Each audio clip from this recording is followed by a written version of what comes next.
1. Okay, so I live in a house with my older brother, my mom, and her boyfriend, and they all go to work, and I'm left here alone quite a lot. And I think there is something evil or bad here that tries to make me think it's my mom. It's super weird.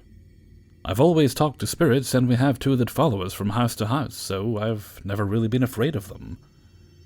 But this one is different, and it gives me really bad vibes that I don't get from our other 2. For example, I can be home alone and my dog will be in my room with me. And you know how you know certain sounds, like when you're younger and your parents come home, you just know the sound of their car coming down the drive.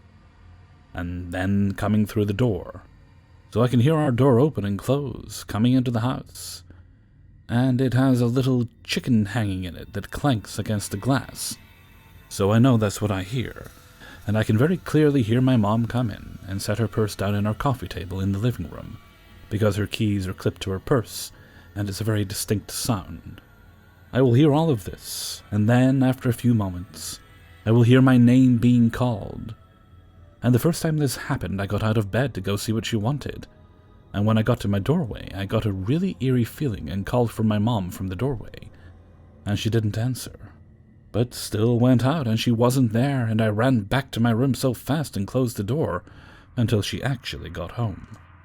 This happens every so often, and I make sure to say Mom and wait for a response before I leave my room, because I know that if there's no response, it's not her. And that's not the only thing. Something else has happened before, and that was that I was in high school and had gotten off the bus. And I always got the mail when I got home and started walking up the driveway and looked in our front windows and saw my mom standing there waving at me. So I waved back, and she pointed at the mailbox, and I was like, duh, gotta grab the mail, or I'll have to come back out. So I turned around, got it, and came in the house. When I walked in, I started talking to her, and she didn't answer, which I thought was weird. Or maybe she had went to the bathroom and couldn't hear me, but I walked into the living room, and my mom was napping on the couch. So I think there is something in my house trying to make me think it's my mom. But I don't know what the intention is from it, and I try not to think about it because it does kind of scare me. I also think this bad thing follows me in particular because I had some weird stuff happen when I went to college and stayed in a dorm, but someone also died in my building way back when. So it could have been that too, but I don't know. 2.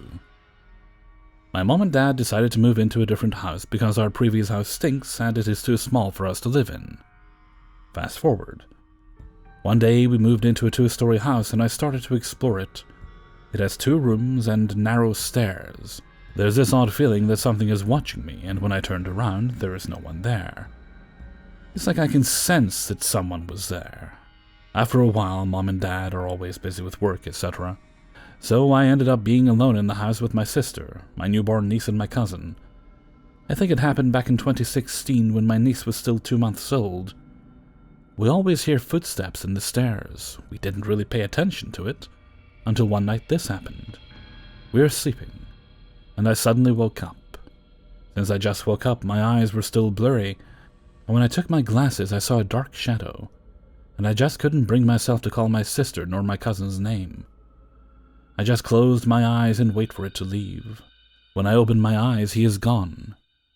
The whole family was watching a horror movie when suddenly there's a loud bang upstairs. And then, after the loud bang, footsteps and a ball can be heard. My mom said that she would go upstairs and check the rooms, and then she called us because she was scared. I was laughing at the time because my mom's face is funny when she's scared. After the next day, we were all about to sleep, and then we heard a movement in the kitchen. It's like someone is moving the chair, but we all know that there's no one downstairs. My mom was worried, what if there's a burglar that came in? I decided to go downstairs to check where the sounds were coming from. I check under the sofa to see if there's a burglar hiding because, I'm a bit paranoid, and then I check the CR. It is also empty. After a few days we got used to it, and then something really scary happened. I think the ghost is angry because we are not paying attention to him anymore. My niece was 3 months old when it happened. My sister told me to hold my niece and swing him in my arms to make him fall asleep. Then when she was changing her underwear, a whispering voice could be heard. It says, "Wakang man gai," which means be quiet.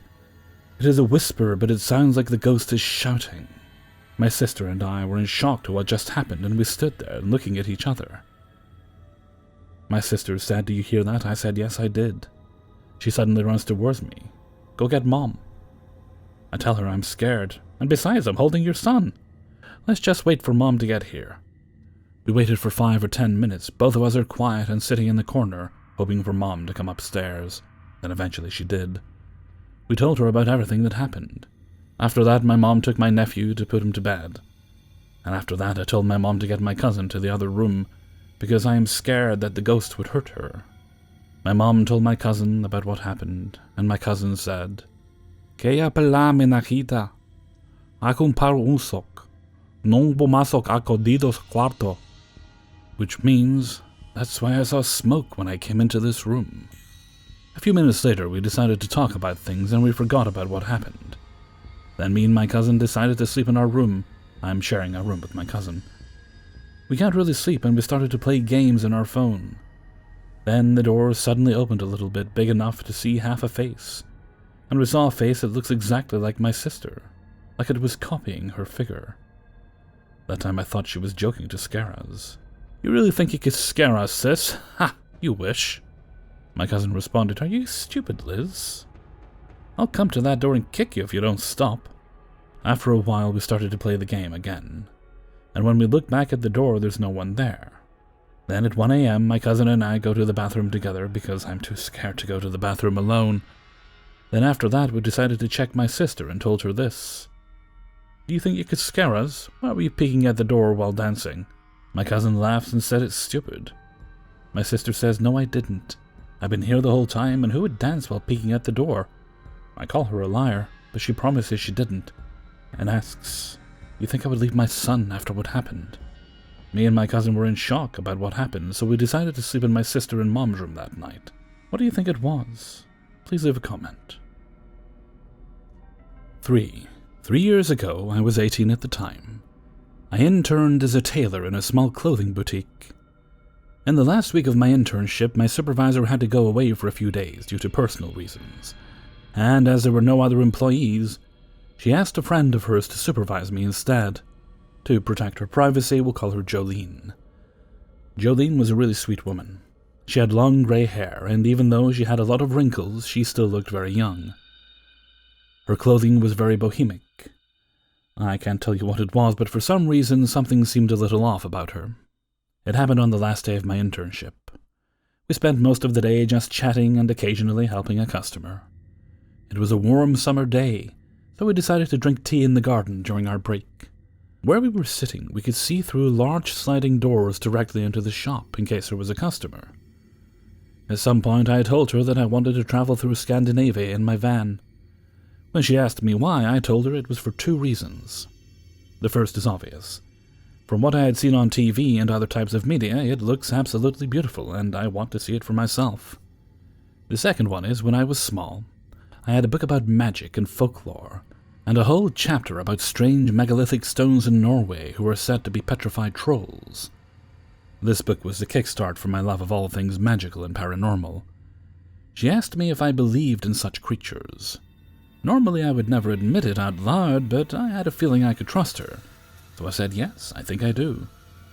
At the end of the day we said goodbye, and she gave me a small piece of paper with her name and number on it. The way she had written her name seemed off, too. I can't really explain it, it's just very odd. When I got on the train home, it happened. I can only describe it as a memory re-entering. I was back in the garden. Jolene asked me, "Do you believe in such creatures?" I said yes. At that moment, I looked at the entrance of the shop. I see a 3-meter-high shadow of a person. I look at it for a few seconds, and look at Jolene. She is around 30 centimeters away from my face, her eyes and mouth are wide open, and her tongue is going up and down very fast in her mouth, like she is screaming but with no sound. After that, conversation goes back to normal. I told this story to only one of my friends. She asked me if I had fallen asleep and dreamed it all, and there was no way I was sleeping. Really, the best way to explain it is that all of a sudden a memory came back. I know it sounds weird and crazy, but I really want to know if someone else has had a similar experience. 4. I think there's a spirit in my house, and it feels angry.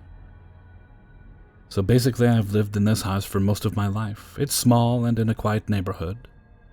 Nothing out of the ordinary really happens, but lately over the past year I've had some weird experiences. I'll share 3 main ones that really shake me whenever I think about them. First, this happened about 6 months ago. I usually get home from school around 4:30ish because I have swim practice when school ends. My mom usually gets home around 6. Almost every day I follow the same routine: get home, eat a snack, watch TV, do homework on the couch. Today was no different, and as soon as I got my snack, I sat down on the couch and began to watch TV. After about an hour of watching TV, I started to feel super groggy out of nowhere. I could barely keep my eyes open. I woke up about 30 minutes later to my mom shaking me and telling me to open all of the windows. Apparently, when she got home, the carbon monoxide alarm was going off, so she checked the heater and the kitchen.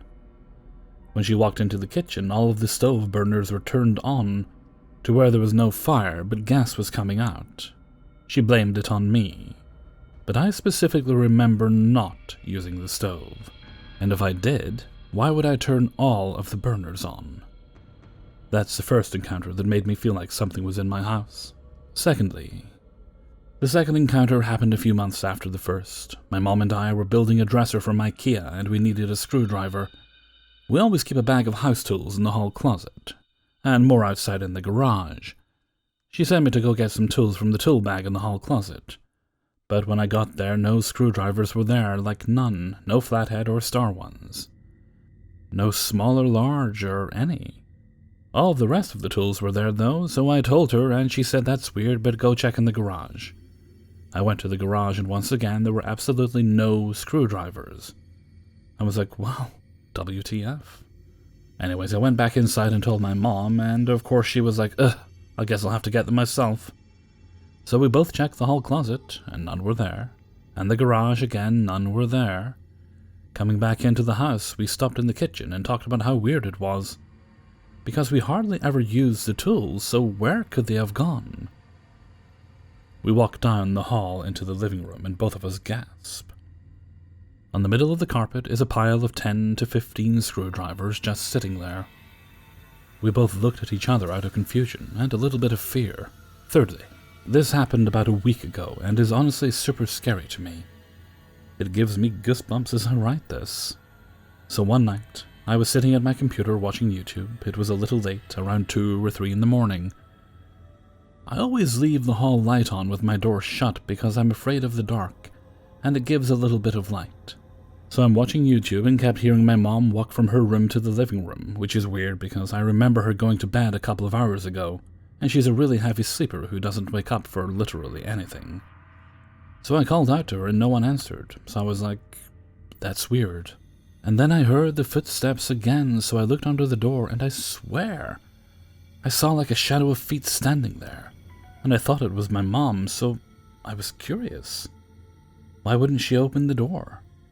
So I got up, opened the door, and no one was there. I went into my mom's room and she was dead asleep, like snoring and everything. And I was a little creeped out, so I woke her up. Why do you keep walking down the hall? She said she'd been asleep since like 11. I brushed it off as just my imagination, so I went back into my room, sat down at my computer, and watched my show for like 20 more minutes. And then I hear a click of the light switch out in the hall, and I look under the door, and it was pitch black. I opened my door and the light was off, and I know I left it on because I always do. So I woke my mom up and asked her, did you turn off the light? She said no. And so I was even more creeped out and slept with my room lights on after that. Anyways, there's lots of other small things that happen in my house. Like sometimes doors will open and close on their own, or I can hear something walking around and stuff moving at night. And I always feel like I'm being watched, or that there's something here with me, and the whole vibe of our house just feels off and scary. I don't know what changed or how this happened, but if anyone has any ideas, please comment or something. I've tried using sage to clean the house, but it always comes back. 5. I'll let you decide whether or not she really was a vampire. Either way, I promise that this is a true story. It happened around December 2017. I just finished high school and one of my friends was hosting a house party. It was out in the country, a large property, a lovely view. It was a great place to celebrate the end of exams. I recognized a lot of people there and knew them quite well. However, there were 2 guests I didn't recognize, a boy and a girl. He was a stoic character with a solid build, not quite muscle, not quite fat, not quite someone you'd want to annoy. She was a thin figure with long amber hair and fair skin. He would scan the crowds while she shyly cradled a bottle. No one else was paying attention to them, and I could tell they felt uncomfortable. They seemed nice, though. So I grabbed a friend and walked over to them, hoping I could put them at ease. My friend left pretty quickly, but the girl seemed relieved that I was paying attention to them. She told me her name was Verity, a bit of an unusual name, but I thought it was pretty. Her boyfriend seemed a bit more comfortable too, but he didn't say much. I don't recall his name. Verity and I chatted for a while, but I was quickly running out of small talk. I asked her about the alcohol she was drinking, what kind she prefers, that sort of thing. She replied casually, "It's okay. But my favorite substance is blood." I think that's a good cue to run away, but my curiosity got the better of me. I asked her why she enjoyed the taste of blood. I've cut my lip before, and I remember the taste being quite sour. She told me that the flavor is dependent upon a person's health. The healthier they are, the sweeter their blood. It suddenly made sense why her boyfriend was built like an athlete. She taught me a few weird things about hematology, and was very knowledgeable about medieval execution methods. She explained them with a strange fondness. It was almost nostalgia. I only knew the Viking blood eagle, but that was enough to get her excited. We ended up talking all night. I listened to her gore-filled lectures, and they both listened to me as well. Even though my interests and stories were much less interesting in comparison, they didn't seem to mind. They smiled and encouraged me. In between subjects, Verity would draw some blood from her boyfriend, either with her nails or her fangs. He seemed okay with it. I talked to her boyfriend for a short while too. We got along just fine, but we had very little in common, so it was a little tricky to hold a conversation. He was into sports and cars, so he was probably human. After a while, I tried to encourage them to meet my friends. Verity, however, didn't like that. She was very possessive and insisted I stay with them all night. I wasn't in the mood to argue with a bloodthirsty historian, and she was being very friendly to me, so I agreed. She didn't bite me once, and I'm grateful her boyfriend was there to feed her. Maybe she was a vampire, or maybe she just had some really weird habits. Either way, I hope you enjoyed this story. Hey everybody, Hellfreezer here, and thank you very much for listening to 5 True Paranormal Stories. 189 videos. Now, I do realize that... Sorry about that. That certain side effects of Count Chocula, they just don't put on the box. That should be illegal. Anyway, I do realize that the last story there was very likely not about an actual vampire. I am aware there are people out there who call themselves vampires, who do enjoy slurping on blood. Producers, I think, is what they're called. But in this case, perhaps not a real vampire. I've actually been saving Verity for a while because I was hoping to do a video focusing on strange people. You know, people are strange, basically, is what it was going to be called. Can't find the rest of the stories for it, so that's an idea that will go on the back burner for now. And, well, she was sitting there being all spooky and stuff, so I figured, okay, Verity, you can hang with the ghosts this week. Although by sheer coincidence, as I've been editing this past week or so, including today, I've had Maven, Maven of the Eventide, I've had her vampire reviews on in the background. Makes the process go quicker. She's quite a good editing companion. Okay, and with that, I'm gonna head off for now, so until next time, Thank you very much for listening, and take very good care of yourselves.